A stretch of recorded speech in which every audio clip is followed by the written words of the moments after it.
일단 이건 농담이 아니고요. 여러가지 조건을 두고 계산을 해보니 이렇게 나올 수밖에 없겠더라고요. 얼마 전에 토레스 픽업 트럭의 실구매 가격, 얘가 이제 전기차로 나오는 거니까 보조금을 포함한 가격이 2천만원 중반대로 나올 가능성이 높고, 이렇게 나오면 기대할 만한 게 정말로 많다고 했잖아요. 그런데 제가 지난번 영상에서 아주 중요한 걸 하나 놓쳤습니다. 오히려 새로운 계산식을 적용하니까 많게는 실구매 가격이 1천만원대로도 떨어질 수 있겠더라고요. 그리고 혹시나 이 계산식이 너무 무리라고 생각할 수도 있거든요. 그런데 여유롭게 생각해도 2천만원 초중반까지는 충분히 여유로울 걸로 보입니다. 마침 최근에 토레스 쿠페 디자인도 공개됐고, 이 영상에 토레스 픽업 트럭도 같이 나옵니다. 그래서 오늘은 토레스 픽업 트럭의 양산형 모델 디자인을 간단하게 살펴보고 2천만원대 가격이 가능한 이유, 그리고 이게 기대될 수밖에 없는 이유까지 쉽고 빠르게 정리해드리겠습니다. 우선 양산형 모델 디자인부터 볼까요? 토레스 쿠페 공개 영상 때 아주 잠깐 언급을 했었죠. 전체적인 분위기나 디자인 요소가 서울 모빌리티 쇼에 출품됐던 콘셉트카랑 거의 동일하게 나옵니다. 영상에 등장하는 순서대로 살펴보면 이렇습니다. 우선 앞모습 일부가 보이죠? 이게 어디냐면 앞 범퍼 끝쪽에 있는 램프입니다. 콘셉트카에서는 이게 헤드램프였는데 실제 양산형 모델도 이걸 동일하게 적용하는 겁니다. 토레스 전기차나 토레스 쿠페에 들어간 거랑은 또 다른 느낌이죠. 바로 다음으로 등장하는 건 뒷모습입니다. 뒷모습 디자인도 콘셉트카랑 거의 동일합니다. 강아지가 좋아하는 뼈다귀 모양 테일램프 그래픽도 그대로 유지했고, EVT 레터링도 유지된 걸 확인할 수 있습니다. 아마 토레스 픽업 트럭의 정식 이름이 토레스 EVT로 나올 가능성이 높아 보입니다. 눈에 띄는 건 적재함입니다. 적재함 양쪽으로 LED 조명이 들어가 있어서 야간이나 어두운 주차장에서 짐을 싣고 내리기 좋을 것 같고, 차박용으로 개조해서 쓰는 분들한테도 유용할 걸로 보입니다. 콘셉트카에 있었던 토레스 레터링은 지워진 걸 확인할 수 있는데요. 이건 공식 입장이 나오진 않았지만 추리를 해보자면 토레스가 쌍용 로고를 외관에서 지우고 나왔을 때랑 비슷한 맥락인 것 같습니다. 이 당시 토레스는 쌍용차의 안 좋은 이미지를 최대한 지우려고 쌍용 엠블럼을 외관에 안 썼잖아요. 트렁크 쪽에 영문 레터링이 유일했는데 이것도 이제는 KGM으로 바뀌어서 나옵니다. 이거랑 비슷하다고 보는 거죠. 아무래도 지금 KGM에서 나오는 신차들 모두 토레스의 파생 모델이잖아요. 지난번에 말씀드렸던 것처럼 TV 대중소와는 완전 다르긴 해도 너무 토레스에만 의존한다는 느낌을 멀리하기 위한 결정으로 보입니다. 이건 굉장히 좋은 선택이라고 보고요. 그 다음으로는 측면이 살짝 나오는데 휠 디자인이 콘셉트카에 들어갔던 게 그대로 유지된 걸 확인할 수 있습니다. 사실상 디자인은 그냥 콘셉트카 그대로 나온다고 생각해도 무방할 것 같네요. 그리고 뒷모습이 살짝 한 번 더 나오는데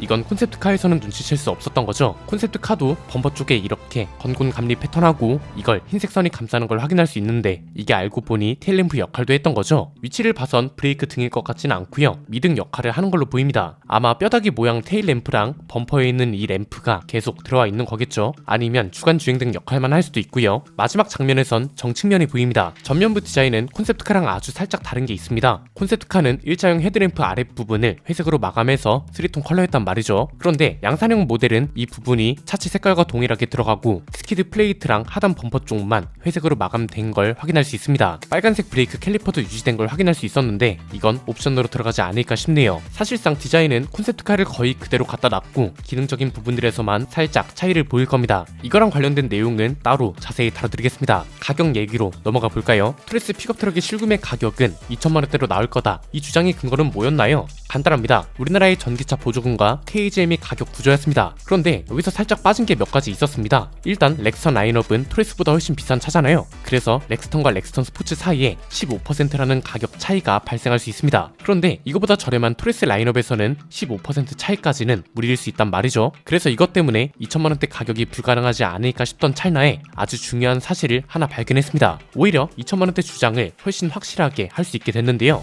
정리해보면 이렇습니다. 크게 세 가지입니다. 첫 번째는 지난번에는 승용 전기차 보조금을 기준으로 계산했다는 겁니다. 작년 기준으로 환경부와 지자체 보조금을 모두 더하면 승용 전기차 보조금은 평균 800에서 1000만원을 왔다 갔다 합니다. 그런데 2천만원 초중반대 가격대를 위해서는 3천만원 초중반대로 나아져야 한다. 이렇게 되면 렉스턴과 렉스턴 스포츠처럼 가격이 15% 정도 차이를 보이니 토레스도 가능할 것이다. 뭐 이런 거였습니다. 그런데 여기서 중요한 걸 하나 놓칩니다. 생각해보니 토레스 픽업 트럭은 말 그대로 화물차잖아요. 이 소리는 뭐다? 화물 전기차 보조금을 받는다는 거죠. 그 전에 토레스 픽업 트럭이 화물차로 분류되는지가 중요할 텐데 확인해보니 화물차로 분류된다고 합니다. 자, 작년 기준으로 화물 전기차 보조금은 1,900만원 정도가 평균이었다고 합니다. 그냥 이걸 기준으로 적용하면 3천만원 중반으로만 나와도 2천만원 초반 보조금을 많이 주는 지역은 1,000만원 중후반대로도 구매가 가능하다는 소리입니다. 그런데 올해 보조금 내용이 많이 바뀌었죠. 핵심 내용은 이겁니다. 우선 전기 승용차는 최대 680만원이던 지원 금액이 650만원으로 줄어든다. 그리고 성능 보조금이 최대 500만원이던 게 400만원으로 줄어들고